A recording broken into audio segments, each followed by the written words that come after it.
Shalom friends, and let me greet everybody with a celebration of Pride Month. I'm very proud as a rabbi to be able to say that here in South Africa, and let me explain why that makes me very proud. Some people would say, oh, you're a progressive rabbi, you guys are liberal, so of course you're going to accept members of the LGBTQI Jewish community, but I think that would be a very simplistic reading of the complexity of the conversations around sexual orientation and the Jewish community. So I wanted to speak very briefly, but maybe go a little bit deeper in this conversation together as to how the rabbis of the progressive community approach this topic. So when people talk about LGBTQIA+ issues in the Jewish community, they usually start with the G, because they usually start with Leviticus. So let's start with Leviticus. There are two verses in Leviticus that are usually the beginning and the end of the conversation. The Torah condemns homosexuality, therefore it's not okay, therefore end of conversation. But those people have usually not read the Hebrew of those two verses. They're usually reading the translation. And I always teach that every translation is interpretation, and you need to read the original. Let me give you an example of a standard English translation. This one is a JPS Tanakh. Do not lie with a male as one lies with a woman. It is an abhorrence. That is Leviticus 18, chapter 22. If you look at the Hebrew, so again, do not lie with a male as one lies with a woman. It is an abhorrence. And that is why I say that's the beginning and the end of the conversation, is if you were somebody who was gay or lesbian or bi, etc., you would assume that the Torah considers you or your relationship as abhorrent. And therefore that's the end of the conversation. So either you say, well, Judaism doesn't recognize me, therefore I need to have nothing to do with Judaism. Or you say there must be something wrong with me because I want to be Jewish and Judaism condemns who I am. So if you look at the Hebrew, Vet zachar lo tishkav mishkavei isha toevahi, the Hebrew is, I was going to say difficult, it's impossible to translate because it is grammatically absurd. So it begins with the object for et zachar, so with a male, lo tishkav, you shall not lie, Mishkavei isha, the lyings, plural, of a woman. Toevahi, this is a toeva, which is a terrible thing. So the Torah is condemning something which is terrible, and what is it? It is that you shall not lie with the male, the lyings of a woman. What are the lyings of a woman? What could this possibly be condemning? And traditionally, as I've said, the interpreters of 2,000 years have said it condemns the homosexual sexual act. But what could it be condemning? Well, first of all, let me read the second Leviticus verse, which is chapter 20, verse 13. Very similar, but interestingly different too. Ve'ish asher yishkav et zachar mishkavei isha, and a man who lies with a male, different words, ish and zachar, the lyings of a woman, toeva asu shneim, they've both done this terrible toeva, and they should be put to death. So why are there two different words, an ish and a zachar?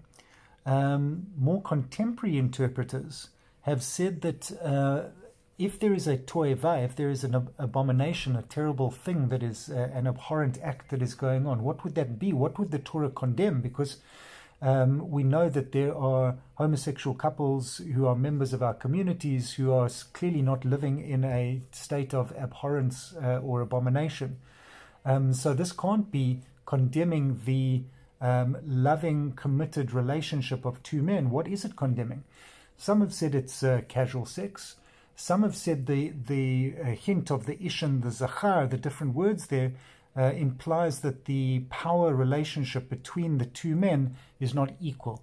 So this could be a stronger, weaker, older, younger. This could be rape or some kind of sexual abuse. Other other possibilities have been cultic sex because of the context in the chapter that it's written. That it was the practice of tribes around there to have religious cultic sex, and to have practitioners of that available as a way to connect with their gods, and that Judaism condemned that. And what's interesting is that with all these possibilities that the Hebrew could be referring to, why are these not spoken of and considered? Why do we immediately leap to the conclusion that this is condemning homosexual sex when it's not clear, and it's abundantly unclear, actually? Because for 2,000 years, the patriarchal system has read it that way, and therefore everybody has read it that way. It's only in the last 30, 40 years that people have put a question mark on it and started to re-look at these verses and say, but hold on a second, is it really saying what we thought it was saying? And once rabbis and interpreters bring their attention to a verse, new possibilities open. So if there is the possibility that the Torah doesn't condemn homosexuality, does it talk about the L? Does it talk about lesbian relationships? Not at all. Does it talk about bisexuality? Not at all. Does it talk about transgender? There are fascinating hints at that, and more discussed in the Talmud. And if the Q is queering, I would say that it's our task to re-look at these texts that we have been given for 2,000 years, and to scrutinize them, and to say, how do we read these texts? How can we read these texts, given the environment and the knowledge that we have today, living in the world today, in the Jewish community, where we have couples who are living committed lifestyles, members of my synagogue who are raising children or not, people who are grappling with their sexual identity and their orientation. What do Jewish writings give to us, and how do they help us to deal with the challenge of relationship today? So I think that if Leviticus is the beginning and the end of the conversation, we miss the richness of Jewish teaching that can really, really help and give us tools for the world that we live in today. So one of those tools that I want to talk to you about is the notion of Brit, of covenant, which is just as rich and just as written about, but not applied to relationships outside of a man and a woman. So the notion of Brit or covenant says that two people, or it's even used in the context of God and the Jewish people, make a mutual commitment to each other, and that they honor that commitment by living to it. And our community has certainly looked at marriage and said that when South Africa became the fifth country in the world to accept same-sex, in December 2006, the South African law was not equal. What it gave was the rights for same-sex couples to marry, but under the Civil Union Act. And it started a conversation for all religious leaders. Were their leaders going to officiate at same-sex weddings?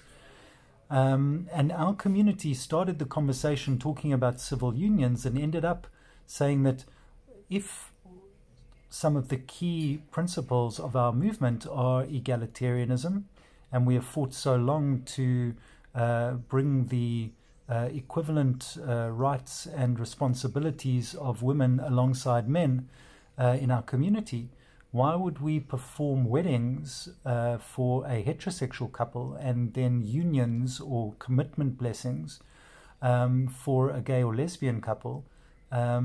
Surely they are making the same commitment to each other. And after long consultation and community forums and study sessions, the rabbis and the lay leadership of the community agreed that our rabbis would officiate at Jewish weddings, whether that was a man and a woman, a man and a man, a woman and a woman, that they would stand under a chuppah, that they would receive a ketubah, a wedding document contract, and break the glass just like any couple would do, and would be welcomed into the community like any couple would. So this is not something that we woke up one morning and began the conversation. It's a conversation that's been going on in Judaism for 4,000 years, because Judaism has always been remarkably creative, where there has been a rabbinic will and a rabbinic desire to apply Judaism to the challenges of the day. And it's no different now. What it takes is courage, and it takes rabbis stepping up to use the tools that are given to them and apply those tools to translate our Jewish wisdom into the world that we live in today. What's clear to me is that once we started to celebrate Pride in our community, Pride Shabbat, to run sessions reaching out to the LGBTQIA plus community, and see the people that walked through the door and became involved in the shul, we have been all the more aware of how much we have lost in the years that have gone by, just because people have been condemned for their sexual orientation. It's our job to understand God's will through the sacred texts that we read, but it's also our job to understand God's will through the application of those texts to the people that are standing in front of us, to the communities that we work in, serve in, are part of. And that requires courage and generous souls on all sides, who are willing to have deep and meaningful conversations that don't begin with shrugged shoulders. Sorry, that's what the Torah says. No, that's not the beginning of the conversation. Yes, the Torah says this, and now let's have a conversation. We have 2,000 years of rabbinic creativity on all kinds of subjects. Let's have another 2,000 years of creativity on this. Sexual orientation is at the cutting edge of inclusive and exclusivity of communities right now, and we need to have these conversations. In fact, everybody is having these conversations. And if we're not, we are shutting the door, not just to those that we are saying are abominations, to their families, their friends, their associates, their communities, to their children and grandchildren and great-grandchildren.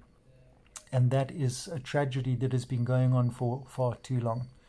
So let this month be a proud celebration of the opportunity to say yes, and to include, and to have the hard and difficult communications about what that means. What does it mean to have a community that is inclusive, and what do we need to do to make that real? Not just a poster and a notice in a newsletter, but what does it really mean to include? This is a difficult and deep conversation. We're seeing it going on right now around Black Lives Matter, and it's been around for a long time on gender, but it often gets pushed under the carpet. Let's bring it above. Let's have those conversations, and let's also celebrate how much we've done in the few years that we have walked this road together. So that's the essential message that I wanted to bring to you today. May we keep renewing our eyes and our minds, to keep ourselves and the world around us fresh and open to learning. May we learn from each other and challenge each other. And thank you for listening.